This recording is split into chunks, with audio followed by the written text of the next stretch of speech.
अस्सलामु अलैकुम वरहमतुल्लाहि वबरकातुहू। नाज़रीन, मैं हूं आपका होस्ट मोहम्मद आसिफ जवाद सईदी और आप देख रहे हैं नूर हिदायत ऑफिशियल।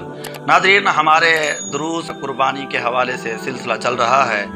आज हम बयान करेंगे कुर्बानी के गोश्त के हवाले से। नाज़रीन, गोश्त क्या सारा ही घर के अंदर इस्तेमाल कर सकते हैं, या सारा ही गोश्त तकसीम कर सकते हैं, या आधा तकसीम करते हैं और आधा रख दें? तो इस हवाले से आज हम बयान करेंगे। नाज़रीन, इब्तदाई इस्लाम में कुर्बानी का गोश्त 3 दिन के अंदर इस्तेमाल करके ख़त्म करना था। 3 दिन के बाद इस्तेमाल करना नाजायज़ था।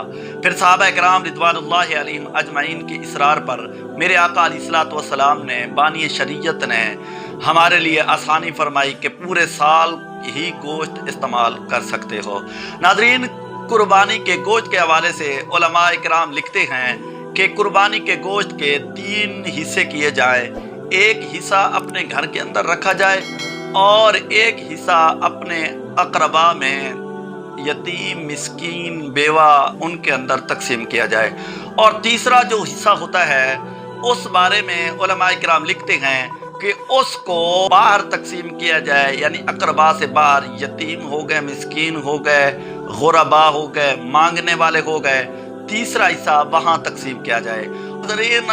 तकसीम के वक्त हम ये करते हैं, ये मामला दुरुस्त नहीं होता कि हड्डियों वाला गोश्त जो होता है उसको तकसीम कर देते हैं, जो अच्छा गोश्त होता है हम उसको घर रख देते हैं। बेहतर तरीका ये है, कुर्बानी का जो बेहतर गोश्त है वो तकसीम किया जाए और जो दूसरा गोश्त है उसको रखा जाए। नाज़रीन, कुरान मजीद में है, लन तनालुल बिर्रा हत्ता तुनफिकू मिम्मा तुहिब्बून।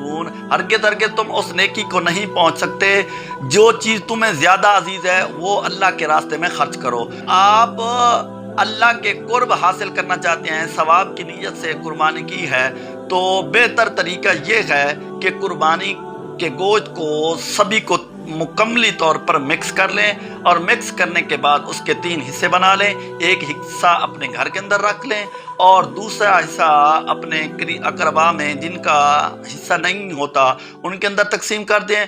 और तीसरा हिस्सा मांगने वाले फुकरा आते हैं उनको दे दिया जाए, यतीमों को दे दिया जाए, मिस्कीनों को दे दिया जाए। अल्लाह रब्बुल इज़्ज़त अमल की तौफीक नसीब फरमावे। आखिर दावाना अनिल हम्दुलिल्लाहि रब्बिल आलमीन।